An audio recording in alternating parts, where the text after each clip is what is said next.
वरिष्ठ surgeon doctor Pramod Jindal यहाँ आए हुए हैं।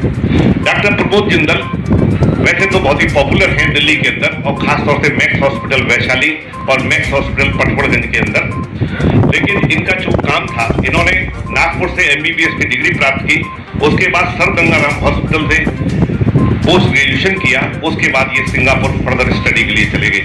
सिंगापुर चेस्ट के मामले में एक बहुत अच्छा सेंटर है जहां बहुत से लोग जाते हैं और ट्रेनिंग लेकर के वापस आते हैं। इन्होंने वहां रहने के बाद अपने देश सेवा को ध्यान में रखते हुए दिल्ली पुणे आने का मन बनाया और दिल्ली में गंगाराम हॉस्पिटल के बाद इन्होंने मैक्स हॉस्पिटल को ज्वाइन कर लिया। रेस्पिरेटरी मेडिसिन और चेस्ट थोरेसिक सर्जरी के अंदर जो भी बहुत सारी एसोसिएशन हैं उनके आप मेंबर हैं। नॉर्मली यहाँ से पेशेंट्स को दिल्ली जाना पड़ता है और वहीं से अपना कोई भी डायग्नोसिस बना के वापस आना पड़ता है, ऑपरेशन के लिए भी जाना पड़ता है, कई बार जाना पड़ता है। तो उस चीज़ के लिए जो हमने किया है कि यहीं पे अपनी OPD करें, उनको देखें, उनमें से जो लोग की सर्जरी हो चुकी है उनको वापस दिल्ली ना जाके यहीं पे उनको वही सुविधाएं मुहैया कराई जाए, जो कि हमारे लॉन्ग टर्म पार्टनर रहे हैं डॉक्टर कुमार सर, उन्हीं के यहाँ हम दूसरे शनिवार को हर महीने यहीं पे पेशेंट देखें। थोरेसिक सर्जरी या लंग सर्जरी या चेस्ट सर्जरी आप जो बोलते हैं उसके बहुत पेशेंट्स हैं और अनफॉर्चुनेटली उनको पता नहीं होता कि कहाँ पे ऑपरेशन होंगे।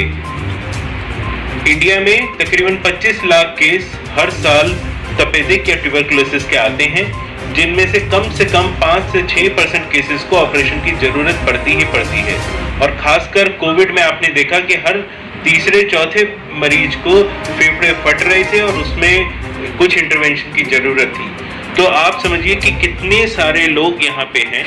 लंग कैंसर इंडिया में अब 2nd नंबर का कैंसर है, उसके बहुत सारे लोग हैं। सो टोटल मिला के लंग्स की सर्जरी अभी भी बहुत ज़्यादा जगह पे नहीं होती है और इसी वजह से हमने रादर देन पेशेंट हमारे पास दिल्ली में आए, उससे बेटर है कि वो यहीं पे वही सुविधा उनको मिले और यही हमारा और मैक्स हॉस्पिटल का हमेशा से प्रयास रहा है। Thank you.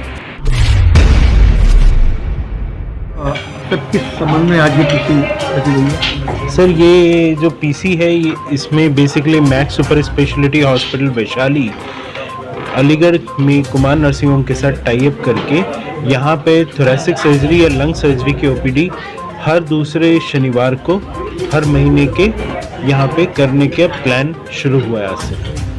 सर क्या लगता है कि जो ट्यूबरकुलोसिस है कहीं ना कहीं अगर इसके खून में मुँह से खून आना या बलगम में खून आना, क्या लगता है आपको, क्या परेशानी है? तो ट्यूबरकुलोसिस और बाकी सब में जो लंग का पार्ट अगर सड़ जाता है और उसके अंदर ब्लीडिंग शुरू हो जाती है तो वो ब्लीडिंग श्वास नली के थ्रू मुंह से बाहर आती है और ऐसे में वो जो एरिया होता है जो लंग का पार्ट खराब हो चुका होता है उसको निकालना बहुत ज़रूरी होता है। वो ऑपरेट करके ही निकाला जा सकता है। ज़्यादातर बहुत ज़्यादा खून जब आता है, जब थोड़ा बहुत बलगम में खून आता है उसका तो दवाइयों से इलाज हो सकता है, तो कोशिश पहले दवाइयों से होती है और अगर दवाइयों से वो ठीक नहीं हो पाता है तो फिर ऑपरेशन करना पड़ता है। एक और खास बात कि जैसे हमने देखा गया है कि ऑपरेट करके जब कोई चीज़ ऑपरेशन की जाती है तो गैस्ट्रिक प्रॉब्लम होती है पेशेंट के आगे जाती है, और वही चीज़ अगर दूरबीन विधि से करी जाए तो सेफ होता है। क्या करना? तो ऐसे में हमारी अभी भी ऐसा है कि 60 से 70% सर्जरी जो है वो हम दूरबीन से करते हैं।